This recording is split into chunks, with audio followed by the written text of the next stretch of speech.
I'm standing here in the old city of Jerusalem, a place where history and faith intertwine in every single stone.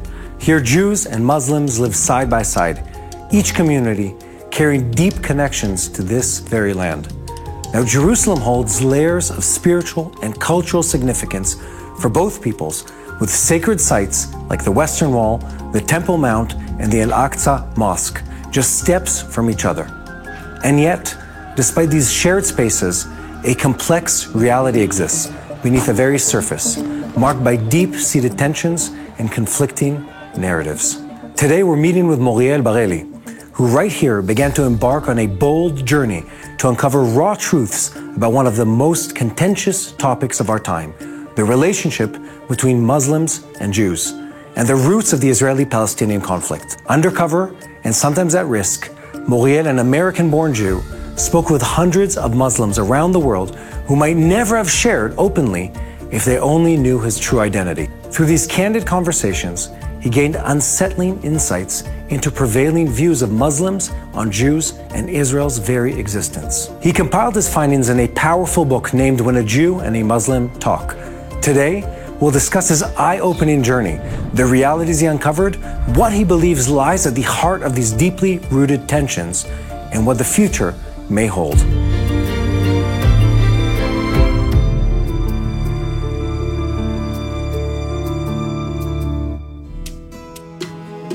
Shalom, Moriel.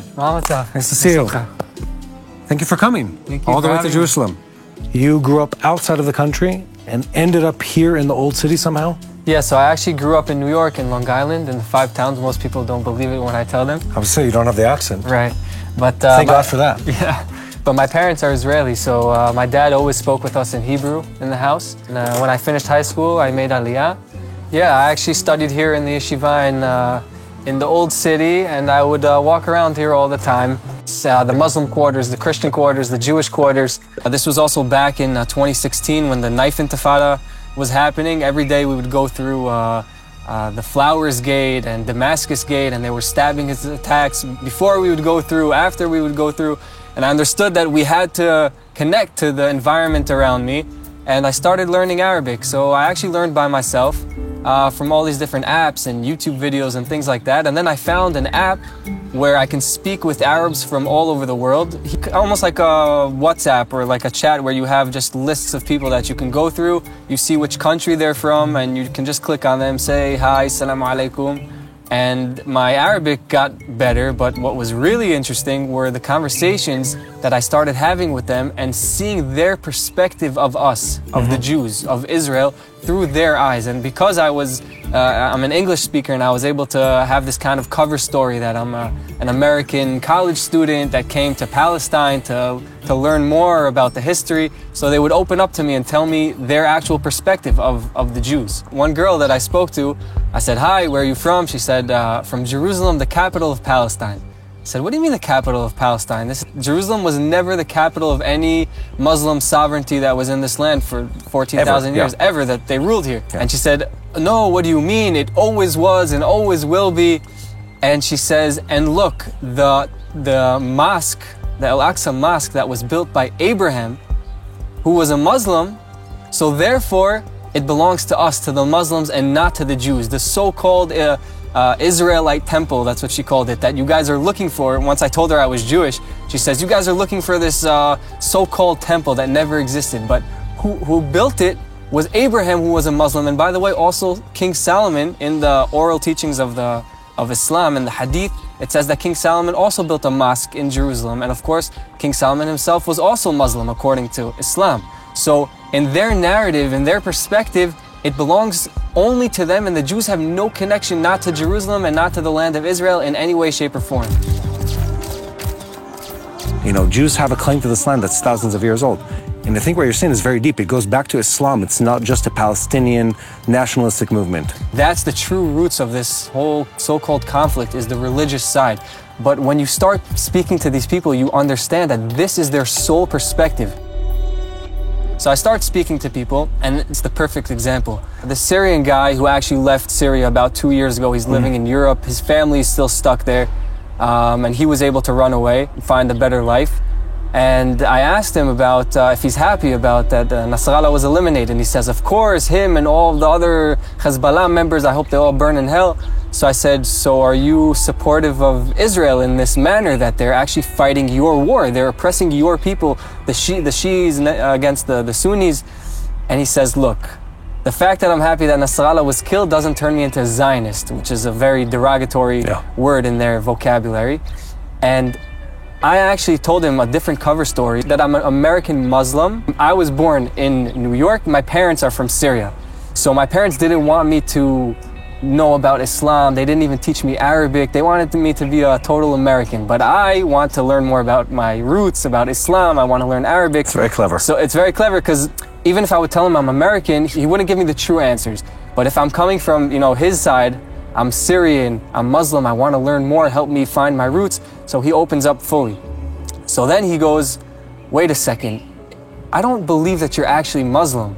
So what do you mean, why not? He says, there's no way that you're Muslim and you support the Jews. I say, why not? So if this is a political conflict, then he would have said, because they're committing genocide to our brothers in Gaza and whatever. But that's not what he said. He says, because the Jews are prophet killers. They're murderers of the prophets, and they're all non-believers. And where does he get this information from? This is what it says in the Qur'an. This is what he was taught in school. This is what he was grown, the education that he grew up having. You see that their real perspective is coming from the religious side and not, of course, on top of that, you have all of the incitement. And the basis for the incitement is the religion, because according to the religion, the Jews today are not even connected to Bnei Israel, to the children of Israel, that are written about hundreds of times in the Qur'an. For example, it says in the Qur'an that the people of Israel were chosen to be above all the nations. They were promised this land. But when you speak to people, when you speak to Muslim scholars, when you read the commentary, when you dive deep into the religion, you understand that, that was true back then when they were Muslim. But the Jews today are not connected to them, because the children of Israel were Muslim, and then they started moving away from this righteous path of Islam and became Jews. So they lost their connection to the land, they lost their covenant with God, they have no connection, they never had a civilization here, they never ruled here, because King Solomon was a Muslim who built Al-Aqsa Mosque and not the temple.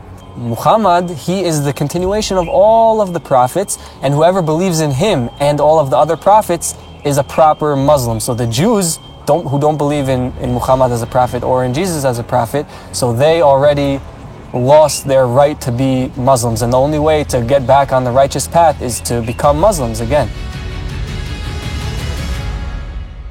And I'll give you another story. It's a very mind-blowing story, but it happened here in Jerusalem as well. So when I was learning in yeshiva, across from the Muslim quarters were our dorms.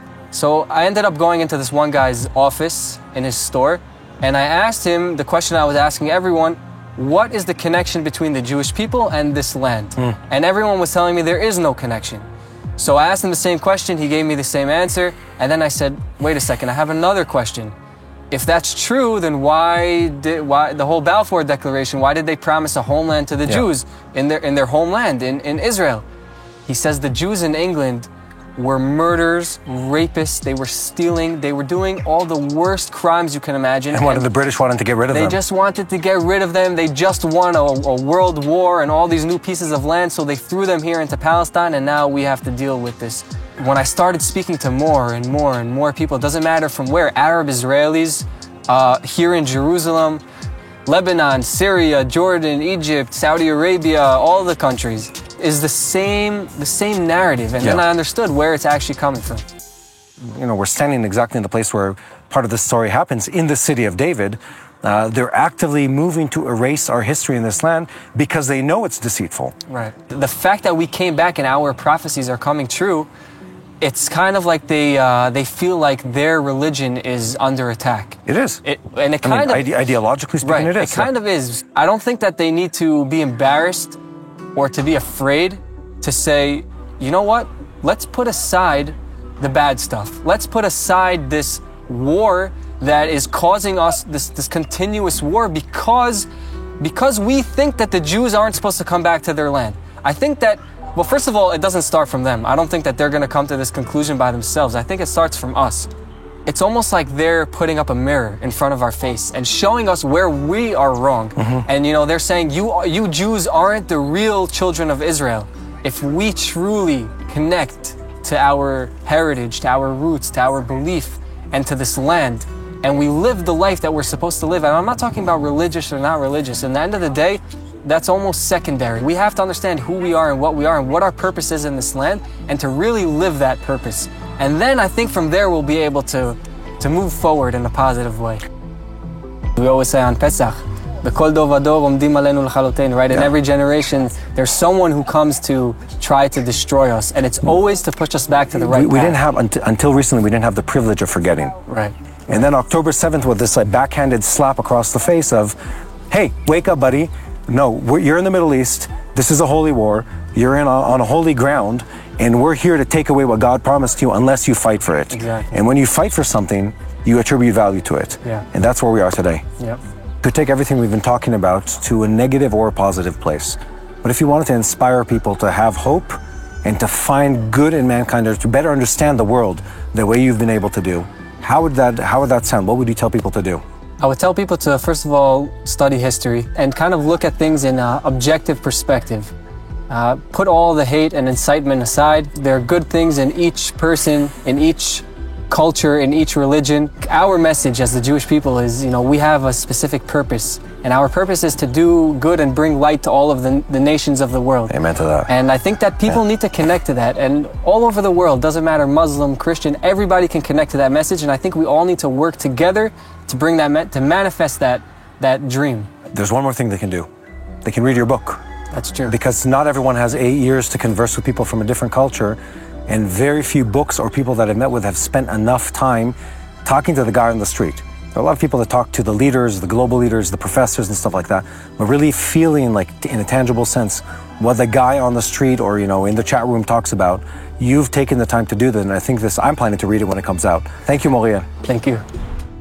As we close, I'm left with a heavy heart, knowing that while Jewish Israelis envision this city as a place for all, where each person's heritage, religion, and history is respected, and we live side by side with our Muslim neighbors, their views often remain far more extreme. And yet, history offers hope. There was a time when Christianity, particularly during the Crusades, was marked by intense violence, not only against Jews, but against anyone who didn't conform. Today, however, millions of Christians embrace a compassionate and supportive stance towards Israel and others. And with that same hope of transformation, we look forward to a similar change within Islam, a more gentle, a more accepting interpretation of the Quran that fosters peace and respect for all.